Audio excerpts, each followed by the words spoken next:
Hello again and welcome back. Welcome to the fourth installment of Loom-in-essence, where we delve into the world of experimental loom-based beadwork. I'm your host, Maverick. For this video, first I'm going to introduce the theme and concept for my latest piece, then I'll talk about its construction, and at the end I'll go into some of the takeaways and how I'll be applying what I've learned going forwards. Alright, let's pick up where we left off. Hopefully at this point you've watched the previous video. If not, go do that right now. Link is in the description below. And for everybody else, at this point you know that I'm working on a series of 3 looms that are connected together to create a larger piece called the other side. And the other side refers to where people go when they cross over, usually as a result of death, but also sometimes in the case of near-death experiences, out-of-body experiences, and sometimes even dreams. The next piece on the other side is called the veil. Now, the concept of the veil is something that exists in my culture. It's something that I was raised with from a young age. The word for the veil in my mother tongue, which is Gujarati, is pardo. And the way that I understand the concept of pardo in the spiritual context is that the pardo is something that shields us from being able to fully know and appreciate who we really are. And that this in turn allows us to have our human experience and our human type of perception. So essentially it assists us in forgetting our true nature of oneness so that we can have this human experience which is rooted in the illusion of separation. Now, this is just my personal understanding and interpretation, maybe not the same way everybody else understands it.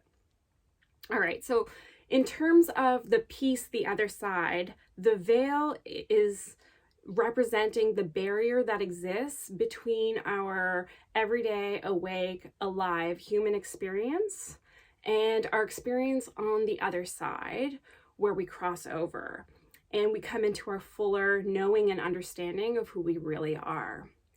Now, it also serves as a reminder of everything that is invisible but present, everything that exists that can't necessarily be seen from our human everyday perception during our lifetime.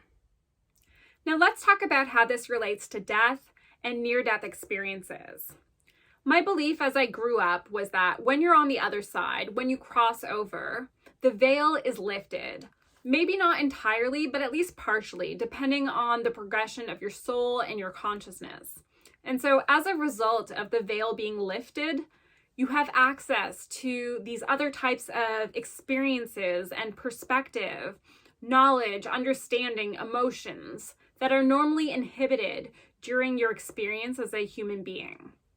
And this is actually an element that is present in most, if not all, NDEs. In fact, many NDErs also report having certain understandings and knowledge while they're on the other side that when they come back, even though they can remember the rest of their experience with clarity, these certain aspects do not come through. They're not able to remember them. And my personal belief is that it has to do with that veil. That veil doesn't allow them to come through in the same way, and that there's a purpose for that. Again, 100% totally my own personal interpretation. Okay, let's talk about translating the concept into the art. So for this piece, I decided I wanted to use clear beads for the entire piece. This just felt like such a powerful visual with strong symbolism. And the most amazing part is that, I didn't even plan this, but once I had created the piece, because there are threads that go in and out of every single bead, even though the beads are clear, you can't see through to the other side. So it actually did create a barrier to the other side because you can tell that there's something there, but you can't make out what it is. In fact, the only thing that actually comes through is light. So I felt like this perfectly translated my idea and encapsulated the essence, the meaning of what I was trying to convey. And I'm so grateful that it worked out so well because the actual execution of the design was nowhere near as seamless. If you've watched the previous video, you know that I ran into some major difficulties partway through and I basically had to redo the whole piece.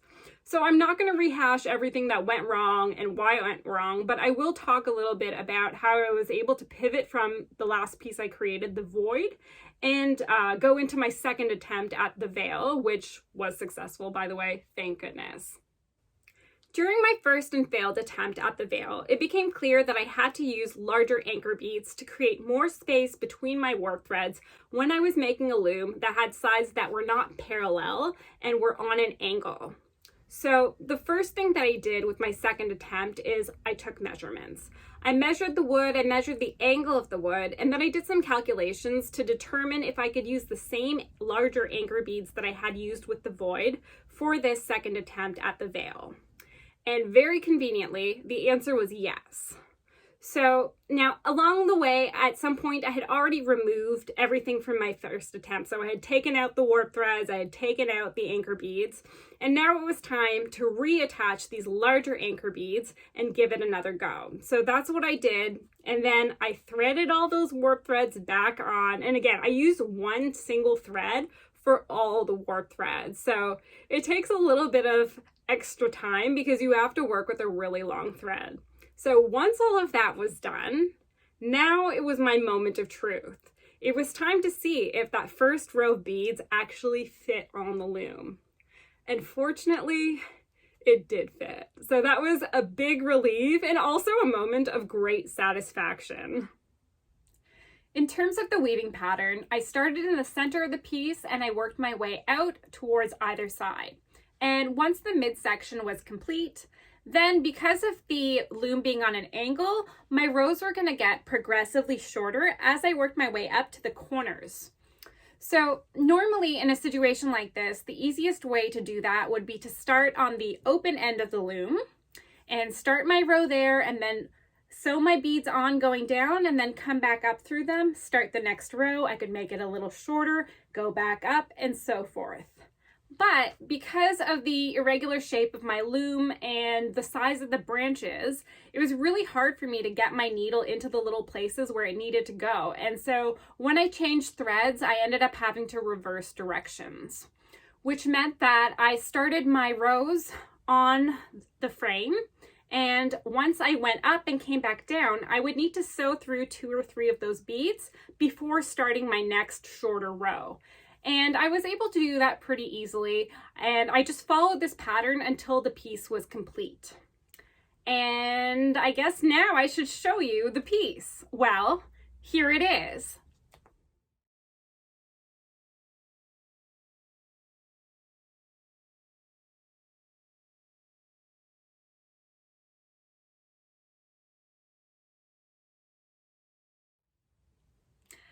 All right, let's talk about some of the takeaways. So the first thing I noticed was that I had to do something different when tying off my threads, because normally I just work my threads back into the beads and then tie them off and then work them in a little bit more and cut them off. But because these beads are clear, that didn't work out so well because I could see where those extra threads were and I didn't like that. So I had to get a bit creative and I ended up just tucking the threads into the top and bottom edges, as well as along the sides back through the anchor beads, and that worked out really well. Another thing that I noticed is that I had very minor buckling in places. Like, it's really not very noticeable, but if I wanted to reduce that in the future, one of the things I could do is, like, I don't know if you can see here, there's a little nub here. Removing little nubs like that would make sense. And also, I've gone in really close. So I have a very small gap between the anchor beads and the beads in the rest of the loom. In the future, maybe I would leave a slightly larger gap so that there wasn't any pressure coming in from the sides going in towards the beads. I think that would help. The other thing that I noticed is that when I was looming, I realized that I had more room than I expected. So there was more space between my warp threads than I had planned for. Now, as we've learned, more room is definitely easier to work with than not enough room. But I still wanted to understand what had happened and where my calculations weren't accurate so that I could plan better for the future. So I took some measurements. Measurements are pretty key. I hope that's coming through in these videos. So after taking some measurements, what I realized was that, like, over the course of this 7.5 inches or whatever it was, I had gained a little bit, just 1/4 of an inch. I guess because when I was wrapping my thread around the beads, the anchor beads, they were getting pushed out slightly. Maybe some of them were a little bit bigger than the ones I initially measured. In any case, over these 7.5 inches, I gained that 1/4 of an inch, which also meant that the height that I had for the loomed area also went up by nearly 1/4 of an inch. And so, again, because of the length of the piece, that 1/4 of an inch was the result of like a little bit of extra room compounding. And so for future, I would take that into consideration when making my calculations, especially if I wasn't working with clear beads and maybe the spacing mattered a little bit more. Well, that wraps it up for the takeaways. Before I finish this video, I would like to thank the Canada Council for the Arts for their very generous support in making this project possible. I would also like to thank you, my viewers. Thank you so much for following along in my journey, and if you have any questions or feedback, I would love to hear from you in the comment section.